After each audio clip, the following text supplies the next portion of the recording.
Hi everyone, welcome to our job study channel. This is Nargis. So আজ আমাদের ভারতের ইতিহাসের চ্যাপ্টার ভিত্তিক ক্লাস নাম্বার 4। তোমরা যারা ক্লাসগুলো রেগুলার ফলো করছো তারা জানো যে এর আগে আমাদের আরো 3টি ক্লাস হয়ে গেছে। সেখানে আমরা চ্যাপ্টার ভিত্তিক ডিটেলস জেনেছি এবং এমসিকিউ সলভ করেছি। যারা আগের ক্লাস মিস করেছো বা যারা নিউ ভিউয়ার্স রয়েছো তারা ডেসক্রিপশনে দেওয়া রয়েছে আগের ক্লাসের লিংক, একটু দেখে নিও। এখনো পর্যন্ত যারা সাবস্ক্রাইব করোনি চ্যানেলটি সাবস্ক্রাইব করে নিও, আর ক্লাস ভালো লাগলে লাইক এন্ড শেয়ার করে দিও। সো চলো আজকের ক্লাস শুরু করি। আমরা আগের দিনের ক্লাসে কি পড়েছিলাম? ঋগ বৈদিক যুগ। আজকে আমরা পড়ব পরবর্তী বৈদিক যুগ। আমরা জানি যে বৈদিক সভ্যতাকে দুটি ভাগে ভাগ করা যায়, একটা হলো ঋগ বৈদিক যুগ বা প্রারম্ভিক বৈদিক যুগ, আর একটা হলো উত্তর বৈদিক যুগ বা পরবর্তী বৈদিক যুগ। যার মধ্যে ঋগ বৈদিক যুগ এই বিষয়টা আমাদের আগের দিনের ক্লাসে ডিটেলসে আলোচনা হয়েছে, আমরা এখান থেকে এমসিকিউ সলভ করে নিয়েছি। আজকে আমরা পরবর্তী বৈদিক যুগ জানবো। পরবর্তী বৈদিক যুগের যে বেসিক যে বিষয়টা সেটা কিন্তু আমরা আগের দিনের ক্লাসেই জেনে নিয়েছি, তবে আজকে ক্লাস শুরুর আগে আমরা একটু রিপিট করে নেব। তাহলে পরবর্তী বৈদিক যুগ কি না? পরবর্তী বৈদিক যুগ হলো ঋগ বৈদিক যুগের পরবর্তীতে যে সভ্যতা গড়ে ওঠে, অর্থাৎ সামবেদ, যজুর্বেদ, অথর্ববেদ, উপনিষদ এই সমস্ত কিছু থেকে আমরা যে সভ্যতা সম্পর্কে জানতে পারি সেটাই হলো পরবর্তী বৈদিক যুগ বা উত্তর বৈদিক যুগ। দেখো, পরবর্তী বৈদিক যুগের সম্পর্কে কিছু ইম্পর্টেন্ট পয়েন্ট আমরা এখানে দেখব। যেমন দেখো, জাতিভেদ প্রথা, সামাজিক বৈষম্য এই বিষয়কে কেন্দ্র করে প্রতিবাদী আন্দোলন গড়ে ওঠে। ঋগ বৈদিক যুগের মানুষেরা ধীরে ধীরে তাদের যে যাযাবর জীবনযাত্রা সেই জীবনযাত্রা থেকে স্থায়ীভাবে বসবাস শুরু করে এবং এর ফলে বিভিন্ন সমাজ ব্যবস্থা গড়ে ওঠে, বিভিন্ন রীতিনীতি গড়ে ওঠে। কিন্তু পরবর্তীতে এই বৈদিক যুগের শেষের দিকে তাদের মধ্যে একটা মতবিরোধ গড়ে উঠতে থাকে, বৈষম্য শুরু হয়, জাতিভেদ প্রথার শুরু হয় এবং পরবর্তীতে সেই সময়ে এই বৈষম্যের কারণেই কিন্তু 63টি ধর্মের উদ্ভব হয়। কয়টি ধর্মের উদ্ভব ঘটে তাহলে? 63টি ধর্মের সেই সময়ে উদ্ভব ঘটে। তার মধ্যে বিশেষভাবে উল্লেখ ছিল দুটি ধর্ম, একটা ছিল বৌদ্ধ ধর্ম, একটা ছিল জৈন ধর্ম। আজকে আমরা বৌদ্ধ ধর্ম সম্পর্কে ডিটেলসে জানবো এবং এমসিকিউ সলভ করব। তো চলো দেখো, বৌদ্ধ ধর্ম। এখানে যে ইম্পর্টেন্ট পয়েন্ট গুলো আমরা জানবো সেই পয়েন্ট গুলো কিন্তু তোমরা একটু নোট ডাউন করে নিও, এক্সামের ক্ষেত্রে কিন্তু এই পয়েন্ট গুলো তোমাদেরকে মনে রাখতে হবে। প্রথমেই দেখো, খ্রিস্টপূর্ব 6ষ্ঠ শতাব্দীতে সিদ্ধার্থ গৌতম বা গৌতম বুদ্ধ এই বৌদ্ধ ধর্ম প্রবর্তন করে। তাহলে বৌদ্ধ ধর্ম কে প্রবর্তন করে? গৌতম বুদ্ধ। গৌতম বুদ্ধের এই যে নাম গৌতম বুদ্ধ, এই নামটা কিন্তু তার পরবর্তীতে নাম, তার আগে নাম কিন্তু ছিল সিদ্ধার্থ গৌতম। এই যে সিদ্ধার্থ গৌতম, তার এই নাম নিয়ে কিন্তু বিভিন্ন ভাবে কোশ্চেন এসে থাকে। যেমন একটা কোশ্চেন ইম্পর্টেন্ট রিপিট হয় যে গৌতম বুদ্ধের পিতৃদত্ত নাম বা জন্ম নাম কি? তাহলে এখানে গৌতম বুদ্ধের পিতৃদত্ত বা জন্ম নাম হলো সিদ্ধার্থ। আর এই যে গৌতম, এই নামটা কিন্তু আসে তার বিমাতা গৌতমের নাম থেকে। নেক্সট দেখো, সিদ্ধার্থ গৌতম 29 বছর বয়সে সংসার ত্যাগ করেন। তাহলে তিনি সংসার ত্যাগ করেন 29 বছর বয়সে এবং তিনি সত্যের সন্ধানে বের হন। তারপরে 35 বছর বয়সে তিনি বোধি লাভ করেন, অর্থাৎ তিনি নির্বাণ লাভ করেন এবং বুদ্ধ নামে পরিচিত হয়। তাহলে গৌতম বুদ্ধের এই নামকরণ নিয়ে আমরা মনে রাখলাম, আমরা এই যে জানলাম এই বিষয়টা কিন্তু আমাদেরকে মনে রাখতে হবে যে গৌতম বুদ্ধের পিতৃদত্ত নাম বা জন্ম নাম হলো সিদ্ধার্থ। গৌতম এই যে নামটা এটা আসে তার বিমাতা গৌতমীর নাম থেকে এবং গৌতম বুদ্ধের যে নাম বুদ্ধ এটা কিন্তু আসে তার 35 বছর বয়সে বোধি বা নির্মাণ লাভ করার পরে। নেক্সট দেখো, 563 খ্রিস্টপূর্বাব্দে হিমালয়ের পাদদেশীয় নেপালের তরাই অঞ্চলের কপিলাবস্তু নগরের লুম্বিনী উদ্যানে তিনি জন্মগ্রহণ করেন। এখানে আমাদেরকে এই সালটা মনে রাখতে হবে, 563 খ্রিস্টপূর্বাব্দ। এই সময়ে তিনি হিমালয়ের পাদদেশীয় নেপালের তরাই অঞ্চলে কপিলাবস্তু নগরের লুম্বিনী উদ্যানে জন্মগ্রহণ করেন। তার পিতার নাম শুদ্ধোদন এবং মাতার নাম মায়া দেবী। এখানে আরেকটা জিনিস আমাদেরকে মনে রাখতে হবে যে গৌতম বুদ্ধের জন্মের 7 দিন পরেই কিন্তু তিনি মাতৃহীন হন। অর্থাৎ গৌতম বুদ্ধের জন্মের 7 দিন পর তার মাতা মায়া দেবী মৃত্যুবরণ করেন এবং তার বিমাতা গৌতমী কিন্তু তাকে লালন পালন করেন এবং তারই নামের সূত্র ধরেই তার নাম হয় গৌতম।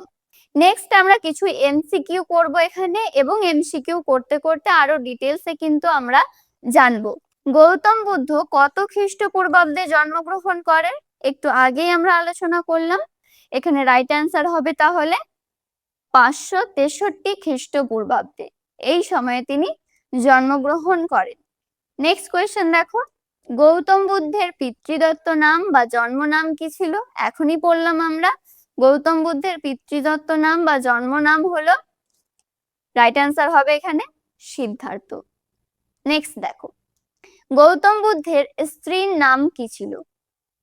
রাইট অ্যান্সার হবে এখানে যশোধরা। এখানে আরেকটা কথা বলি, গৌতম বুদ্ধের স্ত্রীর নাম যশোধরা, এর পাশাপাশি কিন্তু তিনি আরো 3টি নামের সাথে পরিচিত ছিলেন, যে নামগুলো কিন্তু তোমাদেরকে মনে রাখতে হবে। অপশনে যদি সেই নামগুলো দেওয়া হয় তাহলে কিন্তু সেই নাম দেখেই আনসার করতে হবে। তাহলে এখানে একটু আমরা ডিটেলস জেনে নিই। দেখো, গৌতম বুদ্ধের স্ত্রীর নাম যশোধরা, তিনি ছিলেন কলিয়া রাজকুমারী। তিনি আরো যে 3টি নামে পরিচিত ছিলেন যশোধরা ছাড়াও, সেগুলোর মধ্যে গুরুত্বপূর্ণ একটা হলো গোপা, বাকি হলো বিম্বা সুন্দরী এবং ভদ্র কাঞ্চনা। তাহলে আমাদেরকে এখানে গৌতম বুদ্ধের স্ত্রী 4টে নাম মনে রাখতে হবে: যশোধরা, বিম্বা সুন্দরী, গোপা এবং ভদ্র কাঞ্চনা। তার পিতার নাম হলো রাজা সুপুবুদ্ধ এবং মাতার নাম রানী অমিতা। মাত্র 16 বছর বয়সে তার বিবাহ হয় গৌতম বুদ্ধের সঙ্গে এবং তাদের একমাত্র পুত্র হলো রাহুল। নেক্সট কোয়েশ্চেন দেখো, গৌতম বুদ্ধের গৃহত্যাগের ঘটনাকে কি বলা হয়? ভেরি ইম্পর্টেন্ট ফর এক্সাম, এই কোশ্চেনটা কিন্তু বারবার রিপিট হয়। এখানে গৌতম বুদ্ধের গৃহত্যাগের ঘটনাকে কি বলা হয় পরবর্তীতে আমরা জানবো। গৌতম বুদ্ধের দেহত্যাগের ঘটনাকে কি বলা হয়? তো এখানে রাইট অ্যান্সার হবে মহাভিনিষ্ক্রমণ। গৌতম বুদ্ধ 29 বছর বয়সে যে গৃহত্যাগ করেন, তিনি এক গভীর রাত্রে গৃহত্যাগ করেন। তার এই যে গৃহত্যাগ করার ঘটনা, বৌদ্ধ শাস্ত্রে এই ঘটনায় কিন্তু মহাভিনিষ্ক্রমণ নামে পরিচিত। নেক্সট দেখো, গৌতম বুদ্ধের দেহত্যাগের ঘটনাকে কি বলা হয়? আমরা জানলাম একটু আগে গৃহত্যাগের ঘটনাকে কি বলা হয়, মহাভিনিষ্ক্রমণ। এখানে বলা হয়েছে দেহত্যাগের ঘটনাকে কি বলা হয়? এখানে আমাদের রাইট অ্যান্সার হবে মহাপরিনির্বাণ। নেক্সট দেখো, 486 খ্রিস্টপূর্বাব্দে মল্ল মহাজনদের কুশীনগরে, বর্তমান যেটা উত্তরপ্রদেশের গোরখপুর জেলা, সেখানে গৌতম বুদ্ধ দেহত্যাগ করেন। তার এই ঘটনা, দেহত্যাগের ঘটনায় মহাপরিনির্বাণ নামে পরিচিত। তাহলে আমাদেরকে এখানে মনে রাখতে হবে 486 খ্রিস্টপূর্বাব্দে, এই মনে রাখতে হবে 486 খ্রিস্টপূর্বাব্দে এই সালটা, এবং কোথায়? মহাজনদের কুশীনগর, অর্থাৎ যেটা বর্তমানে উত্তরপ্রদেশের গোরখপুর, সেখানে গৌতম বুদ্ধ দেহ ত্যাগ করেন এবং তার এই যে দেহ ত্যাগ করার ঘটনা, সেটা কিন্তু মহাপরিনির্বাণ নামে পরিচিত। নেক্সট কোয়েশ্চেন দেখো, গৌতম বুদ্ধ যে গাছের তলায় বসে নির্বাণ লাভ করেছিলেন তা পরবর্তীতে কি নামকরণ করা হয়? এই কোয়েশ্চেনটাও কিন্তু বারবার রিপিট হয়, যে যে গাছের তলায় বসে তিনি নির্বাণ লাভ করেন সেই গাছের নামকরণ কি করা হয়, এবং যে জায়গায় বসে তিনি নির্বাণ লাভ করেন সেই জায়গার কি নামকরণ করা হয়? তাহলে এখানে আছে যে গাছের তলায় বসে তিনি নির্বাণ লাভ করেন সেই গাছের কি নামকরণ করা হয়? এখানে রাইট অ্যান্সার হবে বোধি বৃক্ষ। নেক্সট দেখো, বোধি, এই বোধি শব্দের অর্থ হলো জ্ঞান। গৌতম বুদ্ধ 29 বছর বয়সে গৃহত্যাগ করার পর 35 বছর বয়সে তিনি বোধি লাভ করেন। তাহলে আমরা জানলাম বোধি শব্দের অর্থ জ্ঞান, তাহলে তিনি 35 বছর বয়সে বোধি বা দিব্য জ্ঞান লাভ করেন। তিনি যে গাছের নিচে বসে নির্বাণ লাভ করেছিলেন সেই গাছটা ছিল অশ্বত্থ গাছ, এবং তার এই নির্বাণ লাভ বা বোধি লাভ করার পর সেই গাছটার নামকরণ করা হয়। কি নামকরণ করা হয়? বোধি বৃক্ষ। এবং যে স্থানে বসে তিনি এই নির্মাণ লাভ করেন, পরবর্তীতে সেই স্থানটারও নামকরণ করা হয়েছিল। সেই নামটা ছিল বুদ্ধগয়া বা বোধগয়া। এই দুটো বিষয়কে কিন্তু আমাদেরকে মনে রাখতে হবে, যে গাছের নিচে বসে তিনি বোধি লাভ করেন বা নির্বাণ লাভ করেন, সে গাছটা ছিল অশ্বত্থ গাছ, যার নামকরণ করা হয় বোধি বৃক্ষ। এবং তিনি যে স্থানে বসে এই নির্মাণ লাভ করেন, সেই স্থানটার নামকরণ করা হয় বুদ্ধগয়া বা বোধগয়া। ক্লিয়ার? নেক্সট কোয়েশ্চেন দেখো, লাইট অফ এশিয়া বা এশিয়ার আলো কাকে বলা হয়? Very important. এখানে রাইট অ্যান্সার হবে গৌতম বুদ্ধকে। গৌতম বুদ্ধকে কিন্তু এশিয়ার আলো বা লাইট অফ এশিয়া বলা হয়। নেক্সট দেখো, তথাগত নামে কে পরিচিত? Very important question. তথাগত নামে কে পরিচিত? রাইট অ্যান্সার হবে গৌতম বুদ্ধ। নেক্সট কোয়েশ্চেন দেখো, গৌতম বুদ্ধ প্রথম কোথায় তার বাণী প্রচার করেন? ভেরি ইম্পর্টেন্ট, এই কোশ্চেনটা কিন্তু রিপিট হয়। গৌতম বুদ্ধ প্রথম কোথায় তার বাণী প্রচার করেন? এখানে রাইট অ্যান্সার হবে সারনাথ, যেটা বারাণসীতে অবস্থিত। নেক্সট দেখো, গৌতম বুদ্ধের সর্বপ্রথম ধর্ম প্রচারের ঘটনাকে কি বলা হয়? আমরা একটু আগে আলোচনা করলাম গৌতম বুদ্ধের গৃহত্যাগের ঘটনাকে কি বলা হয়, গৌতম বুদ্ধের দেহত্যাগের ঘটনাকে কি বলা হয়। এখন আমরা জানবো গৌতম বুদ্ধের সর্বপ্রথম যে ধর্ম প্রচার, সেই ঘটনাকে কি বলা হয়। এখানে রাইট অ্যান্সার হবে ধর্মচক্র প্রবর্তন। এখানে দেখো, গৌতম বুদ্ধ উত্তর ভারতের বারাণসী শহরের কাছে সারনাথের মৃগদাবে তার 5 সঙ্গীর সাথে বা তার 5 সঙ্গীর কাছে, অর্থাৎ যারা পঞ্চভিক্ষু ছিল, প্রথম উপদেশ দানের মাধ্যমেই কিন্তু তিনি ধর্ম প্রচার করেন। একটু আগেই আমরা জানলাম যে তিনি প্রথম ধর্ম প্রচার করেন কোথা থেকে? না, সারনাথী থেকে, যেটা বারাণসীতে অবস্থিত। এবং তিনি যে ধর্ম প্রচার করেন এই ঘটনাকে বলা হচ্ছে ধর্মচক্র। আর তিনি সর্বপ্রথম এই তার যে 5 সঙ্গী ছিল, অর্থাৎ পঞ্চভিক্ষু ছিল, প্রথম তাদেরকে উপদেশ দানের মাধ্যমেই কিন্তু তিনি এই ধর্মচক্র প্রবর্তন করে। নেক্সট কোয়েশ্চেন দেখো, নিম্নের কোন মগধ রাজ গৌতম বুদ্ধের শিষ্য ছিলেন? সেই সময় কিন্তু বিভিন্ন রাজারা গৌতম বুদ্ধের এই ধর্মকে সমর্থন করেন এবং তার শিষ্যত্ব গ্রহণ করেন। তাহলে এখানে রাইট অ্যান্সার হয়ে যাবে বিম্বিসার। রাজা বিম্বিসার গৌতম বুদ্ধের শিষ্য গ্রহণ করেছিলেন। নেক্সট দেখো, বৌদ্ধ ধর্মগ্রন্থ সমূহ কোন ভাষায় লিখিত? এটাও কিন্তু ভীষণ ইম্পর্টেন্ট। বৌদ্ধ ধর্মগ্রন্থ সমূহ কোন ভাষায় লিখিত? রাইট অ্যান্সার হবে এখানে পালি ভাষায়। নেক্সট কোয়েশ্চেন দেখো, বৌদ্ধ ধর্মগ্রন্থের নাম কি? ভীষণ গুরুত্বপূর্ণ। বৌদ্ধ ধর্মগ্রন্থ হলো, রাইট অ্যান্সার হবে ত্রিপিটক। ত্রিপিটক কি আমরা একটু ডিটেলসে জেনে নিই। দেখো, এই ত্রিপিটক পালি ভাষায় রচিত।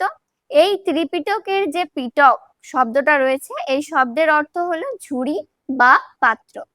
আর এই ত্রিপিটকের আবিধানিক অর্থ, অর্থাৎ পিটক মানে আমরা জানলাম ঝুড়ি বা পাত্র, এই ত্রিপিটক মানে কি তাহলে?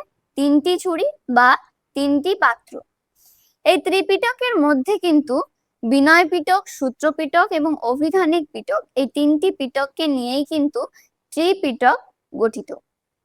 নেক্সট কোয়েশ্চেন দেখো, প্রথম বৌদ্ধ সঙ্গীতি কোথায় হয়েছিল? এখানে রাইট অ্যান্সার হবে মগধের রাজগৃহে, অর্থাৎ বর্তমানে যেটা রাজগীর, সেখানেই হয়েছিল প্রথম বৌদ্ধ সঙ্গীতি। এর সঙ্গে আমাদেরকে দ্বিতীয়, তৃতীয় এবং চতুর্থ বৌদ্ধ সঙ্গীতি কোথায় হয়েছিল বা এই যে সম্মেলন, সেটা সম্পর্কে জানতে হবে। কিন্তু সেটা সম্পর্কে জানতে হবে, তার কারণ প্রথম 4টে যে বৌদ্ধ সঙ্গীতি এর অনুষ্ঠান হয়েছিল, সেই 4টে জায়গা কিন্তু ভেরি ইম্পর্টেন্ট। দেখো, এখানে একটু ডিটেলস ইনফরমেশন আমরা দেখে নেব। 486 খ্রিস্টপূর্বাব্দে মগধ রাজ অজাতশত্রু ও বুদ্ধ শিষ্যদের উদ্যোগে প্রথম বৌদ্ধ সঙ্গীতির আয়োজন করা হয়। তাহলে সালটা মনে রাখবো আমরা, 486 খ্রিস্টপূর্বাব্দে মগধ রাজ অজাতশত্রু এবং বুদ্ধ শিষ্যদের উদ্যোগে প্রথম বৌদ্ধ সঙ্গীতির আয়োজন করা হয়। এই আয়োজনটা কোথায় হয়েছিল? না, মগধের রাজগৃহে হয়েছিল, যেটা বর্তমানে রাজগীর নামে পরিচিত। এবং দ্বিতীয় যে সঙ্গীতের আয়োজন হয় সেটা হয়েছিল বৈশালীতে। সেই সময় শাসক ছিলেন কালাশোক, আমাদেরকে মনে রাখতে হবে। তৃতীয় যে সঙ্গীতের আয়োজন হয় বা বৌদ্ধ সম্মেলন হয় সেটা হয়েছিল পাটালিপুত্রে। সেই সময়ে যিনি শাসক ছিলেন তিনি হলেন অশোক। এবং চতুর্থ যে বৌদ্ধ সম্মেলন হয় সেটা হয়েছিল কাশ্মীরে। সেই সময়ে যিনি শাসক ছিলেন তিনি হলেন কনিষ্ক। আর এই যে প্রথম বৌদ্ধ সম্মেলনটা হয় সেখানে গৌতম বুদ্ধের যে বাণীগুলো সেই বাণীগুলো কিন্তু এই ত্রিপিটকে, যে তিনটে পিটক নিয়ে আমরা এক্ষুনি জানলাম, সেই তিনটে পিটকের মধ্যে কিন্তু বিভক্ত করা হয়। নেক্সট কোয়েশ্চেন দেখো, বৌদ্ধ ধর্মে ত্রিরত্ন কি? ভেরি ইম্পর্টেন্ট, বৌদ্ধ ধর্মে ত্রিরত্ন কি? এখানে অপশন আছে দেখো, বুদ্ধ, ধর্ম, সংঘ, ত্রিপিটক, সত্য, অহিংসা, করুণা, নাকি উপরের কোনোটি নয়। এখানে রাইট আনসার হয়ে যাবে বুদ্ধ, ধর্ম, সংঘ।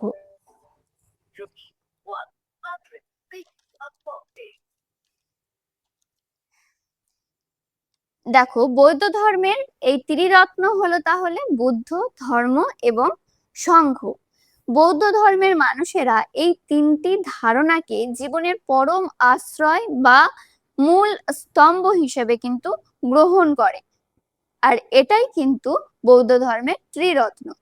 এই তিনটির শরণাপন্ন হয়ে মুক্তি বা নির্মাণ লাভের পথ অনুসরণ করা, এটাই কিন্তু তাদের ধর্মের রত্ন হিসাবে বা মূল স্তম্ভ হিসাবে কিন্তু পরিচিত ছিল। বুদ্ধ কি না, গৌতম বুদ্ধ, যিনি সত্য উপলব্ধি করেছেন এবং অন্যকে মুক্তির পথ দেখান। ধর্মটা কি না, গৌতম বুদ্ধের প্রবর্তিত বাণী ও শিক্ষা। সংঘ হচ্ছে বৌদ্ধ সন্ন্যাসী ও সন্ন্যাসীদের সম্প্রদায় যারা ধর্মের অনুশীলন করেন এবং সমাজের মধ্যে তা প্রচার করেন। এটাই হলো বৌদ্ধ ধর্মের ত্রিরত্ন। তাহলে কি কি আমরা জানবো, কি কি মনে রাখবো? বুদ্ধ, ধর্ম এবং সংঘ, এই তিনটে হলো বৌদ্ধ ধর্মের ত্রিরত্ন। নেক্সট কোয়েশ্চেন দেখো, বৌদ্ধ ধর্মের প্রধান শাখাগুলি কি কি? ভেরি ইম্পর্টেন্ট, এখানে রাইট আনসার হবে হিনজান ও মহাযান।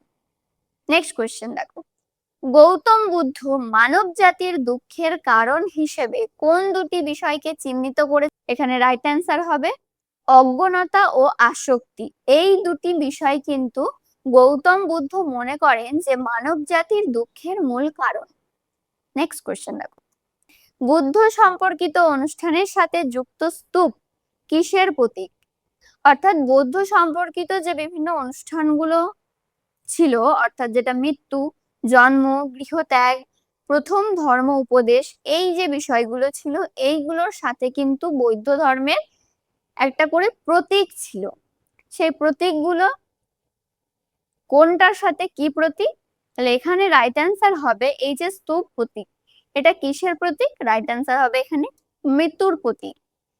এখানে আমরা আরো কিছু প্রতীক সম্পর্কে জেনে নিই। দেখো, জন্মের যে প্রতীক, বুদ্ধ সম্পর্কিত জন্মের যে প্রতীক সেটা হলো পদ্ম।